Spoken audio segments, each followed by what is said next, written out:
안녕하세요. 뉴스반장입니다. 25일 예정됐던 한덕수 국무총리 후보자에 대한 인사청문회가 마침내 파행됐습니다. 또 오전 9시 30분 박보균 문체부 장관 후보자 인사청문회 실시 계획서 채택권 등을 심사하기 위해 개최된 전체 회의도 파행으로 치달았는데요. 문제는 청문회 요청 자료에 대한 거부 또는 비협조로 청문회가 진행될 수 없었기 때문입니다. 이토록 부끄러움을 모르는 장관 후보자들이 있었나 싶은데요. 지금 드러나는 비리 의혹들은 의혹을 넘어 혐의로까지 보여집니다. 이건 청문회가 아니라 수사를 받아야 되는 사안인데요. 거의 모든 후보자 수준이 장관 후보자라는 게 믿겨지지 않습니다. 그렇게 문재인 정부 인사에 대해 강도 높은 청문회를 진행하고 또 검찰까지 나서 전방위로 신속하게 수사하고 기소했던 걸 감안하면 윤석열의 눈치를 보며 아예 손 놓고 쳐다만 보고 있는 겁니다. 국무총리 인사청문특별위원회 민주당 간사인 강병원 더불어민주당 의원은 25일 한덕수 국무총리 후보자의 자료 미제출에 대해 김앤장 활동 내역을 달라고 했더니 영업비밀이라고 하는데 후보자는 김앤장에서 브로커 역할을 했냐고 쏘아붙였는데요. 강 의원은 이날 국회에서 열린 한 후보자에 대한 인사청문회에 참석해 의사진행 발언을 통해 이같이 밝혔습니다. 민주당과 정의당 8명의 청문위원들이 이런 자료 제출 미제출로 인해서 충실한 청문회 될 수 없다. 그런 의미에서 충실한 자료 제출을 전제로 청문 일정을 좀 재조정하자는 요청을 간곡하게 드렸음에도 불구하고 이렇게 일방적으로 회의를 개의한 것에 대해서 강한 유감을 표합니다. 몇 가지 말씀을 드려보겠습니다. 저희 위원들이 부동산 계약서를 달라고 했습니다. 후보자께서 찾을 수가 없다, 제출할 수 없다고 말씀하셨습니다. 그래서 한국부동산원에 매매 현황을 달라고 했습니다. 그때 답변이 어떻게 왔는지 아십니까? 개인정보 제공 미동의로 줄 수가 없답니다. 후보자께서 부동산 관련된 한 점 의혹이 없다면 개인정보 동의를 해서라도 주시면 되는 문제입니다. 그런데 어떤 의혹이 있길래 계약서는 찾을 수 없다 그러고 부동산정보원에는 개인정보 제공을 동의해주지 않는 것입니까? 그러니까 국민들께서는 의혹의 시선을 가지고서 한 후보자의 재산 형성 과정에 대해서 의혹을 가지고 있는 것입니다. 보통 부동산 계약서라고 하면은 정말 중요한 곳에서 보관하는 게 일반적이지 않습니까? 참 안타깝습니다. 김앤장에서 자료를 요구를 했습니다. 어떤 활동을 하셨는지 자그마치 그 몇 년 사이에 20억이라고 하는 일반 국민들은 상상할 수도 없는 고문료를 받으셨습니다. 어떤 일을 했느냐고 활동 내역을 달라고 그랬더니 영업비밀이랍니다. 영업비밀이라니요. 후보자께서 무슨 변호사 사무실에서 사건 수임하는 브로커 역할을 하셨습니까?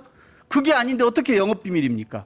말씀하셨던 대로 외국 기업 CEO에게 한국 경제 상황을 설명하고 경제정책 방향을 설명했다라고 하면 국익을 위해서 좋은 일을 하신 것처럼 말씀하셨는데 깨알같이 자랑하셔야 되는 것 아닙니까? 이 김앤장에서 활동한 것이 49년생이시던데 우리가 1950년대 활동 내역을 달라는 게 아니지 않습니까?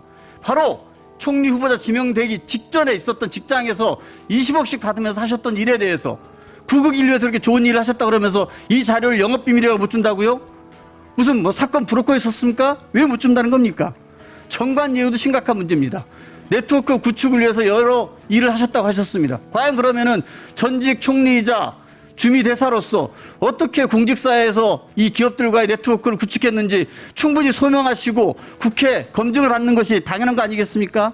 배우자 미술품 판매에 대해서 어떠한 자료도 사생활 침해다, 개인정보 동의할 수 없다고서 내놓지 않고 있습니다. 세금 신고 내역도 마찬가지입니다. 몇몇 분들이 그렇게 얘기합니다. 자료가 두세 배 요청이 많다고요? 의혹이 그렇게 많기 때문입니다. 검증해야 될 항목과 분야가 많기 때문에 자료 요청이 많은 것이라고 생각 안 드십니까? 일정 변경이 국민에 대한 도리가 아니라고요? 이렇게 허술하고 맹탕으로 하는 청문회가 국민에 대한 도리가 아닙니다. 우리는 국회의원이고 여야를 떠나서 국회가 청문회에서 해야 될 일이 있습니다. 그것은 국민의 눈높이에서 꼼꼼하고 철저하게 최고 공직 후보자의 검증을 해내는 것이 여야를 떠난 국회 모두의 책무임에도 불구하고 국민에 대한 도리가 아니라고 하는 것은 저는 국회의원이 할 말은 아니라고 생각합니다. 충실한 자료가 고위공직자 검증의 대전제입니다. 국민 요구에 부응해서 국민의 눈높이에 맞춰서 검증해야 되는 것이 우리의 역할입니다.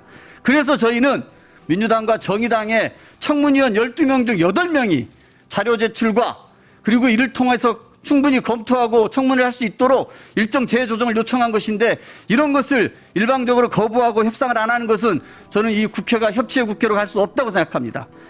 새 정부의 발목 잡기가 아니라 새 정부의 일방 독주를 국회가 견제해야 합니다. 국회는 견제와 균형의 역할을 행정부에게 해야 되는 것 아니겠습니까? 지금 윤 당선인에게서 하고 있는 일방적인 독주를 우리 국민들이 많이 목도하고 있습니다. 청와대를 광화문 시도를 하겠다 그러더니 용산으로 갑니다. 관저를 술평하고 다닙니다. 거기 있었던 장관들은 도대체 어디로 갑니까? 이것이 일방 행정이지 이게 무슨 새 정부의 제대로 된 길이겠습니까? 이런 것들에서 국회가 목소리를 내는 것이 어떻게 발목 잡기라고 표현합니까? 저는 이 청문회가 우리 민주당과 정의당의 위원들이 다 빠진 상태에서 진행된다면 이것은 독단적으로 진행되는 청문회이고 단독 청문회이고 일방적인 청문회일 뿐만 아니라 이 한 후보자를 둘러싼 의혹과 비리, 우리 국민의 눈높이에서 검증해야 될 수많은 사안들에 대해서 엄호하는 청문회, 허탕 청문회, 맹탕 청문회가 될 것이라고 생각합니다. 이 청문회를 진행할 때 이 모든 책임은 국민의힘이 져야 될 것이라고 강력하게 경고하는 바입니다. 여야는 25일에서 26일 한 후보자에 대한 인사청문회를 진행키로 합의했으나 민주당과 정의당이 한 후보자의 자료 제출 부실에 항의하면서 파행이 예고됐었는데요. 강 의원은 충실한 자료 제출을 전제로 일정을 재조정하고 요청했음에도 일방적으로 회의를 개의한 것에 강한 유감을 표한다고 말했습니다. 이어 강 의원은 한 후보자의 부실 자료 제출을 조목조목 비판했는데요. 이어 청문회가 민주당과 정의당이 빠진 채 진행된다면 독단적이고 일방적인 청문회일 뿐만 아니라 한 후보자를 둘러싼 의혹 비리와 검증할 수많은 사안들에 대한 엄호하는 맹탕 청문회가 될 것이라며 이대로 청문회를 진행하면 모든 책임은 국힘당이 져야 한다고 말한 뒤 퇴장했습니다. 강 의원의 퇴장 후 한 후보자의 인사청문회는 국힘당 의원들만 참석한 채 진행되다 시작 40분 만에 정회됐는데요. 앞서 한 후보자는 청문회 참석 전 기자들과 만나 저희는 자료를 성심껏 냈다며 추가 자료는 준비되는 대로 낼 것이다라고 말했습니다. 이 대단한 배짱은 뭘까요? 아무렇게나 막 해도 윤 당선자가 자신을 총리로 임명해 줄 거라는 자신감 때문인가요? 대체 이런 무도한 정권이 또 어디 있습니까? 기도 안 막힙니다. 개인정보 또 프라이버시 이런 문제들 때문에 자료 제출이 굉장히 좀 어려운 그런 측면이 있었던 거 아닌가. 이런 식으로 모든 그 공직 후보자의 그 자녀들의 취업이라든지 특히 민간기업 이런 데 대해서도 이렇게 요구를 했을 경우에는 굉장히 이런 그 선출직 자녀들은 아예 개인적인 취업 자체가 어려워지는 거 아니냐. 또 취업했다 하더라도 이런 경우를 당하면은 그 회사에 계속 다니기가 어려운 거 아니냐. 이런 측면에서 좀 신중해야 될 필요가 있다고 생각을 합니다. 다만 김승수 간사께서 자녀들은 좀 자제하자 그랬는데 조국 전 장관의 경우 딸 표창장 하나 가지고 어머니 징역 4년 보내지 않았습니까? 봉사활동 시간이 70시간이다, 96시간이다. 이런까지 다 정밀 분석하지 않았습니까? 한 가족을 도륙해놓고 이제 와서는 자녀들에 대해서는 묻지 말자? 아니 솔직히 조국 가족 도륙해가지고 윤석열 검찰총장 하다가 대통령까지 된 거 아닙니까? 김건희 씨 주가 의혹 사건을 왜 수사 안 하죠? 그것도 자제할까요? 그리고 제 보좌관에 따르면 정청래 의원실입니다. 자료 제출하는데 전화를 끊어버린대요. 4월 동안 콜백을 안 한대요. 이런 인사청문팀이 어디 있어요 도대체? 아니 정권 출범하기도 전에 겨우 국정 지지율 40% 50%도 미만인 정권이 이런 식으로 배짱 튕기고 오만 방자하게 이렇게 해도 되는 거예요? 저는 지금 윤석열 정부 출범하기 전부터 공직 후보자 장관 후보자 보니까 완전 비리 백화점이에요. 여기 하나 더 추가되는 게 두려워서 자료 제출을 못하는 게 아닌가 이렇게 저는 의심합니다. 따라서 위원장께서 이런 상태로라면 인사청문회 할 수 없다 강력하게 의지 표명하시고 5월 2일 날 할지 말지도 저는 불투명하다고 봅니다. 지금 들으신 발언은 김승수 국힘당 문체부 강사가 박보균 문체부 장관 후보자를 두둔하며 한 말인데요. 이에 분노한 정청래 더불어민주당 의원이 조국 전 장관의 사례를 들어 윤석열 당선자와 장관 후보자들에 대해 뼈를 치는 타고를 시전했습니다. 문체부 장관 후보자 인사청문 실시 계획서, 채택권 등을 심사하기 위해 개최된 문체부 전체 회의도 파행으로 끝났는데요. 박보균 문화체육부 장관 후보자에 대해 인사청문회 일정을 둘러싸고 진통이 이어졌습니다.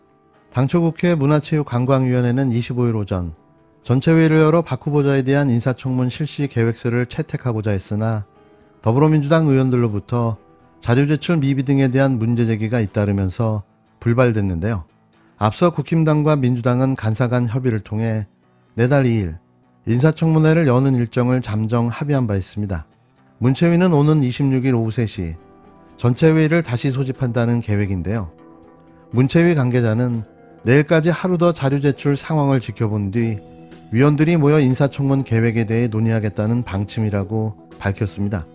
이날 오전 30분가량 진행된 전체 회의에서는 박 후보자에 대한 자녀재산 신고 누락 및 후보자 본인의 경력 증빙 등과 관련한 추가 자료 제출을 요구하는 민주당 의원들의 요구가 잇따랐는데요. 하지만 박보균 후보자 역시 무시와 무대응으로 일관하고 있습니다. 뭐래도 역대급입니다. 모든 청문회를 다 보이콧해야 할 판인데요. 정말이지 이게 나란가 싶습니다.